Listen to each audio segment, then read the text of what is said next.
자, 이 사시사철 이 수도권 시민들의 그 소소한 행복을 채워주는 드림파크 야생화 단지 아세요 혹시? 집 근처라서 가봤어요. 가보셨어요? 네. 아세요? 저는 오늘 처음 듣는 것 같아요. 아세요? 지하철에서 그 축제한다고 광고로 봤던 것 같아요. 아 그래요? 네. 그러면 혹시 2014년 인천 아시안게임 그 골프 경기장으로 사용됐던 그 드림파크 골프장은 가보셨습니까? 거긴 안 가봤어요. 골프는 안 치시나요? 네. 그럼 가실 일이 없지. 네. 자, 그런데요, 이 두 곳이요, 인천의 명물로 자리 잡았습니다.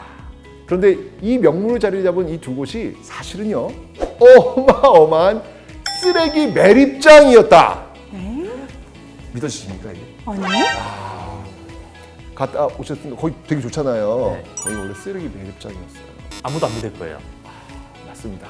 자, 근데 아무도 안 믿을 거예요라고 지금 말씀하셨잖아요. 그러면 이제 이 수도권 매립지가 이런 지금 엄청난 문화시설이 되기까지 그 과정이 있을 거 아니에요. 자, 우리 한번 예측 한번 해보자고요. 그 과정은 어땠을 것 같아요? 되게 험난했을 것 같아요. 험난했을 것 같아요. 왜 이렇게 네. 부정적이세요?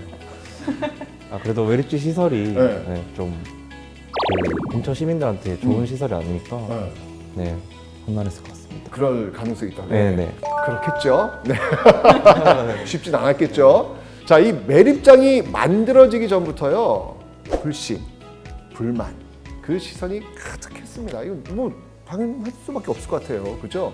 자, 그런데 이 수도권 매립장은요, 어떻게 그 거센 반대와 불만을 무릅쓰고 정말 이 악취와 먼지가 발생하는 그 기피 시설에서 이 매립가스로 전기를 생산하는 자원순환 전문 기관으로 변신할 수 있었을까? 이거 정말 미스터리입니다. 자, 오늘의 주제, 수도권 매립장이 꽃피운 30년의 역사 이야기를 지금부터 밝혀보겠습니다.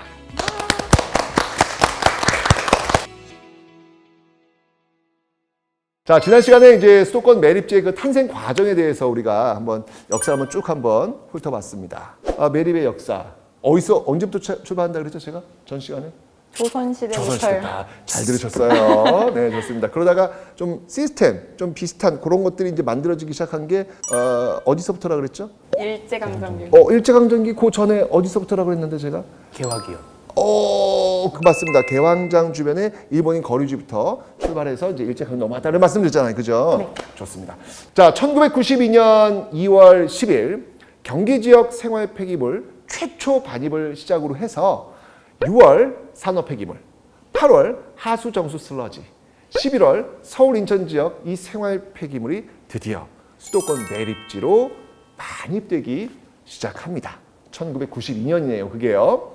자, 그런데 계속 이렇게 매입되고 있어요. 그럼 어떤 일이 벌어질까요? 쓰레기가 어떻게 될까요? 쌓이겠죠? 쌓이겠죠. 네. 쌓이면 어떻게 될까요? 뭐가 발생할까요? 물이 발생하나요? 냄새. 그렇죠. 예. 이 쓰레기가 점점 쌓이면서요, 악취와 오염이 발생됐고요, 또 다른 벽에 또 부딪힙니다. 어떤 문제가 발생할까요? 기존에 그 근처에 좀 살고 있는 지역 주민들이 많이 불편함을 느꼈을 것 그렇죠. 같아요. 이 수도권 매립지 이 주변에 살고 계신 분들이 힘들어질 수밖에 없잖아요. 그죠?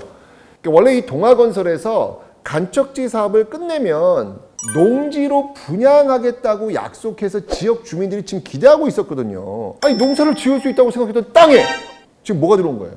매립지. 매립지. 폐기물 매립지를 만든다? 야, 이거 뭐야? 그 당시 주민이라면 어떠시겠습니까? 열심히 반대. 웃으면서 반대하시면 안 되죠, 지금.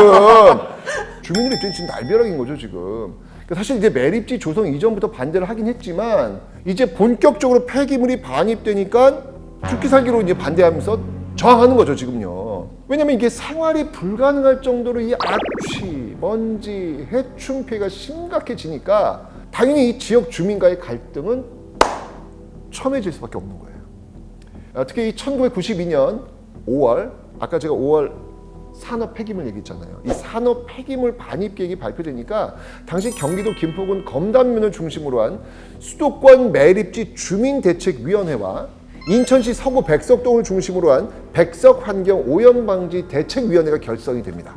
그러면서 본격적으로 폐기물 반입 저지를 위한 집단 행동에 돌입하는 거예요. 주민들이 저항하니까 지금 정부가 1992년 5월 6일 날 정부 주민 합동 대책 회의를 갖게 됩니다. 그리고 이제 합의를 보는 거예요. 이 합의에 따라 가지고 환경처에서 각 시도에 쓰레기 분리수거 이행을 촉구하는 문서를 발송하고 또 공공기관과 사회단체 등을 통해서 쓰레기 분리수거 및 감량화 운동을 전개하기로 합니다. 또 이 지역 주민들에게는요, 제도적인 주민 감시 장치를 마련해 주기로 약속하면서 1992년 5월 10일부터 1일 10명씩 그 지역 주민들로 구성된 환경 감시단이 현장에 투입되어 가지고 주민 감시 제도가 이때부터 시작이 되는 거예요. 우리가 볼 수 있도록 해달라는 거예요. 너희들 지금 잘하고 있는지 아닌지 우리가 봐야 되겠다. 이제 그런 것들을 허용을 해준 거죠. 자, 이렇게 이 수도권 매립지 건설은요, 우리나라 폐기물 처리에 있어 정말 하나의 획기적인 사건이었습니다. 자, 그리고 이 정부의 폐기물 정책과 그 기술의 기준점이 되는 거예요. 실제로 수도권 매립지의 이 문제점을 이 지역 주민들과 함께 이 해결하는 과정에서 유례가 없는 제도들이 생겨나게 됩니다. 자, 여기서 퀴즈 한번 내보겠습니다. 이렇게 주민들과 이게 합의를 보는 그런 과정에서 이제까지 경험해보지 못했던 이런 새로운 제도가 생겨났는데, 자, 이것은 무엇일까요? 쓰레기 봉투? 쓰레기 봉투, 분리수거를 그때 처음 시작했을까요? 분리수거. 맞습니다. 그러니까 수도권 매립지가 생기고 가장 큰 문제 중 하나가 이게 쓰레기 운반 차량의 잦은 출입이었던 거예요. 들어왔다 나왔다 들어왔다, 이거 엄청날 거 아니에요. 결국 1995년에 도입된 쓰레기 종량제 정책, 이 쓰레기 종량제 정책이 좋은 해결책이 되면서 폐기물이요, 얼마나 줄었는지 아세요? 폐기물이 거의 절반 가까이 줄어요. 자, 그러면서 이제 운반 차량도 그만큼 줄어들게 되는 큰 효과를 가져오게 됩니다. 종량제 봉투가 생기면 자연스럽게 어떤 제도도 생기게 될까요? 분리수거요. 분리수거. 자, 맞습니다. 이 쓰레기 종량제를 시작으로 해서 음식물 쓰레기 분리수거 또한 본격적으로 이때 실시가 됩니다. 자, 그래서 2005년부터요, 수도권 매립지를 포함한 전국 폐기물 매립장에 음식물 쓰레기 직매립, 이제 봉투나 이런 담아는 그냥 막 그냥 버리는 거, 이 직매립 금지되었고요. 그리고 음식물 쓰레기의 사료화, 퇴비화 등 자원화 정책이 함께 추진이 됩니다. 자, 이러면서 대다수의 그 음식물 쓰레기 처리 업체에서 발생되는 음식물 폐수, 이 음식물 폐수는 이게 또 어떻게 될까요? 이게? 하천. 그렇죠. 그래서 결국은 어디로 갈까요? 하천을 통해서 바다로 갈 거 아니에요. 네네. 자, 이거 어떻게 생각하세요? 바다가 오니까. 이것도 문제 될 거 아니에요. 그죠? 자, 이렇게 되면서 이게 환경 문제와 또 이제 연결이 되는 거예요. 자, 그러면서 이 국제사회에서 이게 런던 협약을 통해 가지고 음식물 폐수의 해양 배출 금지가 또 적극 추진이 됩니다. 그래서 이 정부에서는요, 별도의 육상 처리 방안을 마련해야 했고요. 이 환경부가 음식물 폐수 처리에 대한 계획 수립 요청, 수도권 매립지의 독자적인 폐수 시설이 만들어지면서 지금까지 안정적으로 운영이 되고 있는 겁니다. 그러니까 우리가 이걸 하는 과정에서 자꾸 벽이 생기잖아요. 문제가 발생하잖아요. 그럼 이제 그런 문제점들을 하나씩 해결해 나가게 되었던 것이죠. 그 다음 상황은 어떻게 될까요? 한번 예측해 보세요. 아무런 문제가 없을까요, 이제? 그건 아닐 것 그건 같아요. 아닐 것 같아요. 하나의 큰 걱정거리가 더 있었습니다. 바로 이 수도권 매립지의 안정적인 운영이었던 것이죠. 과거 이 난지도 매립장처럼 계속 쌓으니까 뭐가 됐나요, 이게? 쓰레기 섬이 됐잖아요. 예.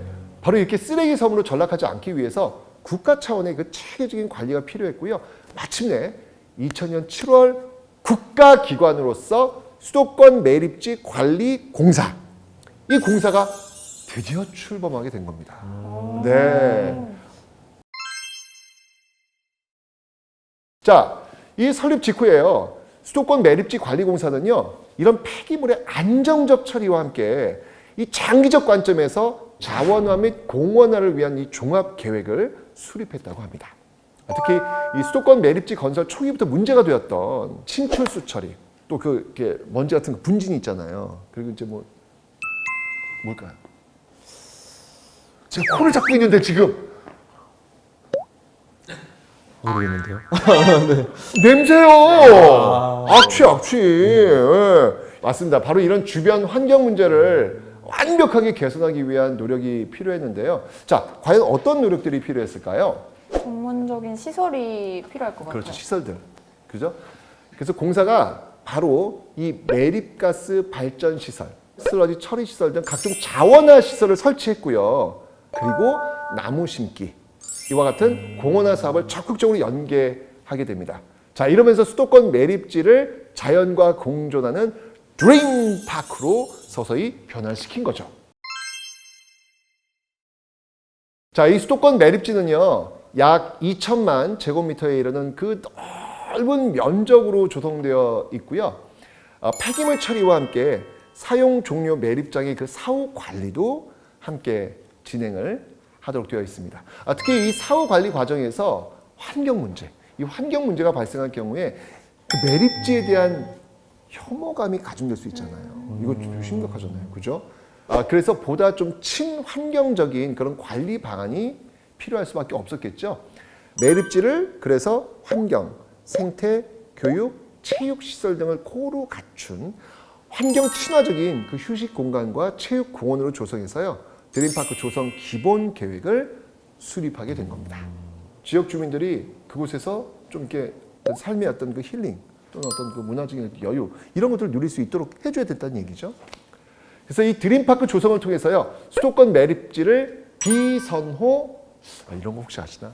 우리가 살아가는데 정말 필요한 건데 그거 들어오는 건 싫어. 이런 걸 무슨 현상이라 그래요? 님비 현상. 오! 여고 시절에 공부를 많이 하셨나 봅니다. 네. 맞습니다. 네. 그러면 선호하는 곳을 뭐라고 혹시 하는지 아세요? 핀비. 그거 어디서 배우셨어요? 예전에 공부하면서 봤습니다. 맞습니다. 바로 그 선호 핀피 시설로 변화시키고요. 지역 발전의 근간이라는 그 획기적인 이미지 전환을 시도한 거죠. 수도권 매립지 긴 역사만큼이나 네. 또 잊지 못할 사건들이 많았을 것 같아요. 그 만드는 과정에서? 네. 당연히 있죠. 당연히 있죠. 혹시 여러분들 그 물건을 잘못 버렸다가 그거 버리면 안 되는데 라고 다시 찾으려고 했던 어떤 그런 경험들 있으세요? 저 옷을 잘못 버려서 거기에서 다시 손 넣고 빼본 적이 있습니다. 이렇게 옷 함에다가 집어넣는데 이렇게 해서 이렇게 꺼냈던 적. 맞아요. 저도 그런 게 있었던 것 같아요. 그건 버리면 안 되는데 라고 했던 거. 예. 저는 그 버리는 옷인데 안에 지폐가 들어있어서 그거 어떻게 하셨어요? 근데 그 안에 집혀 있는지. 근데 꺼내려고 했는데 안 꺼내져서 네, 같이 버려졌습니다. 요즘은 다 물건 사면 카드 결제나 이게 2차잖아요. 근데 옛날에는 현금을 많이 쓰던 그 2000년대 초반만 해도요. 이 수도권 매립지로 현금을 찾아주세요. 내 돈을 찾아주세요. 라고 찾아오는 이런 사람들이 굉장히 많았다고 합니다. 네. 아니 생각해 보세요. 지금 아까 그 옷 다시 꺼내신다고 했잖아요. 그 옷에 현금 들어갈 수도 있잖아요. 그 갑자기 생각나. 맞다. 버렸는데? 그럼 쓰레기장 가야 될 거 아니에요. 갔더니 이미 다 어디로 간 거예요. 그럼 어디로 가야 되는 거예요? 매립지로 가야죠. 수도권 매립지로 가야 될 거 아니에요. 자, 이 기막힌 에피소드가 정말 전설처럼 직원과 직원들 사이에서 이게 전해져 내려온 게 있습니다. 자, 지금부터 전설의 고향 시작합니다. 때는 바야흐로 2000년대. 집에 이 도둑이 많이 들었던 그런 시절이었습니다.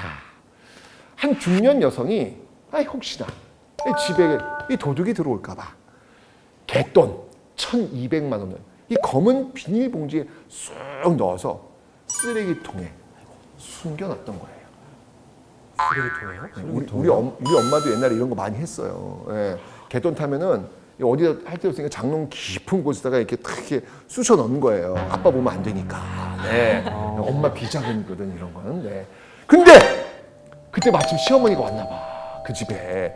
그 시어머니가 또 우리 며느리 고생하니까 좀 집 청소 좀 해줘야지 라고 해서 쓰레기통을 버린 거예요. 비운 거예요.